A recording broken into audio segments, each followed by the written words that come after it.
परसिमन bill क्या पास नहीं होगा अब? क्योंकि परसिमन बिल इसलिए भी नहीं पास होगा कि चंद्रबाबू नायडू ने भी एक गहरी चाल चली है, और चंद्रबाबू नायडू के गहरी चाल में मोदी की सांस अटक गई है, वह चक्कर में पड़ गए हैं। क्योंकि चंद्रबाबू नायडू सरकार के साथ हैं, लेकिन अब सरकार के साथ नहीं रहने वाले हैं। कहा जा रहा है कि 18 सांसदों का समर्थन कभी भी वापस ले सकते हैं। तो स्टालिन को पास कर दिया उन्होंने कि कमान संभाल लीजिए।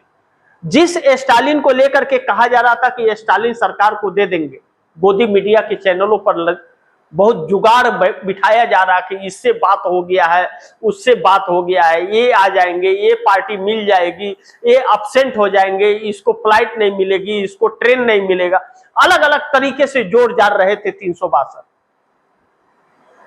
एक झटके में सब धराशाह हो गया जब स्टालिन ने बयान दे दिया कि हम किसी भी कीमत पर डिलिमिटेशन का समर्थन नहीं करेंगे सरकार को। यानी कि सारी उम्मीदें टूट गई, यानी कि 39 सांसद तमिलनाडु के नहीं देंगे समर्थन। अब तो मोदी सरकार के लिए संकट है ही, और यही एक आखिरी उम्मीद थी मोदी की, डिलिमिटेशन।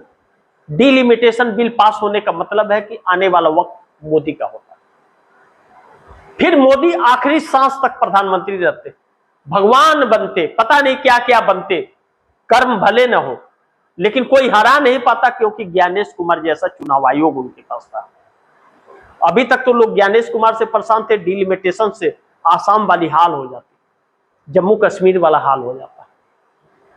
जब भी रिजल्ट आएगा तो भाजपा के पक्ष में ही आएगा, जब तक वहां सही नहीं होगा।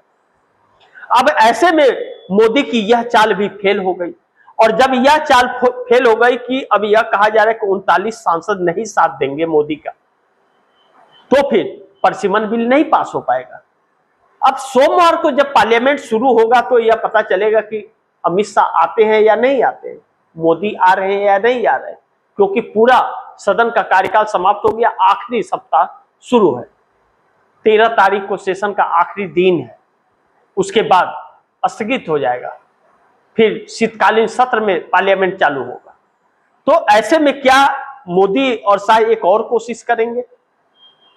क्योंकि कोशिश तो यह कर रहे हैं, और हमले भी बहुत सोच विचार के कर रहे हैं, क्योंकि हर पार्टियों को अपने तरफ रिझाने की कोशिश कर रहे हैं।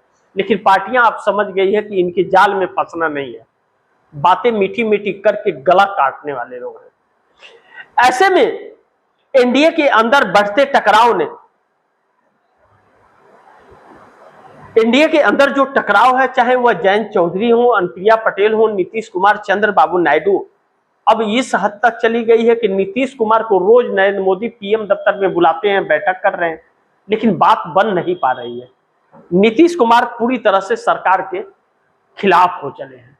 नीतीश कुमार ने यहां तक कह दिया, सीएम की कुर्सी पहले वापस करो, बाद में बात करते हैं। चेतावनी ही दे रहे हैं, लेकिन नीतीश कुमार अपनी कीमत शायद अब समझे हैं। लेकिन ऐसे वक्त में जब पूरा देश मोदी ने बेच दिया, अब ऐसे में 85 एमएलए और 12 सांसदों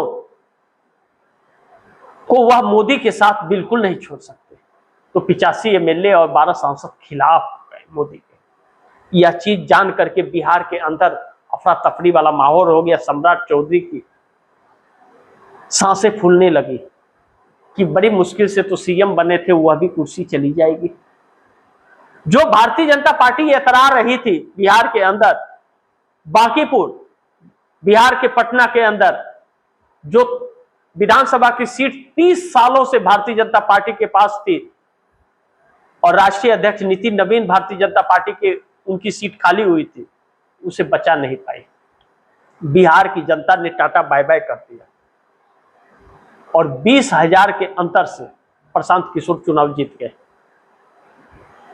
जब बांकीपुर सीट को नहीं बचा पाए, मध्य प्रदेश की दतिया सीट को नहीं बचाए, तो बाकी को क्या खाक बचाएंगे। यानी कि मोदी का साथ हर कोई अब छोड़ रहा है। इस बीच भारतीय जनता पार्टी के सांसद भी मोदी के खिलाफ है। 240 सांसदों की आज तक न तो संसदीय दल की बैठक बुलाई मोदी ने, और ना ही मोदी ने कभी उनको कोई महत्व दिया। बस तानाशाही पर, सत्ता पर काबिज रहे।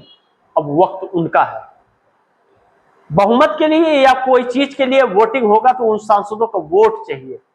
उस वोट को अपने मर्जी से नहीं डाल सकते। उस वोट को तो डालेंगे तो वही, और वो उसी में रिपोर्ट यह कहती है कि 100 से 150 सांसद तो इनके खिलाफ हो गए हैं। और जिस दिन यह भगदड़ मचा, पैरों के नीचे की जमीन खसक जाएगी मोदी की। मोदी ने कल्पना नहीं किया था, सपने में सोचा नहीं था कि ऐसा भी वक्त आएगा। लेकिन कहते हैं ना कि समय बहुत बलवान होता है। 100 सोनार की एक लोहार का काफी होता है। अभी तक यह सबको हथौड़े बजा रहे थे और अब बाकी सब हथौड़ा बजा रहा है।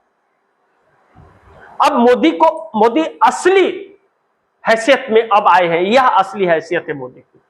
झूठी शान में जीने वाले मोदी और शाह की अकड़ ढीली हो गई है और हर जगह घुटने के बल आते हुए और मुंह छिपा करके भागते हुए नजर आ रहे हैं।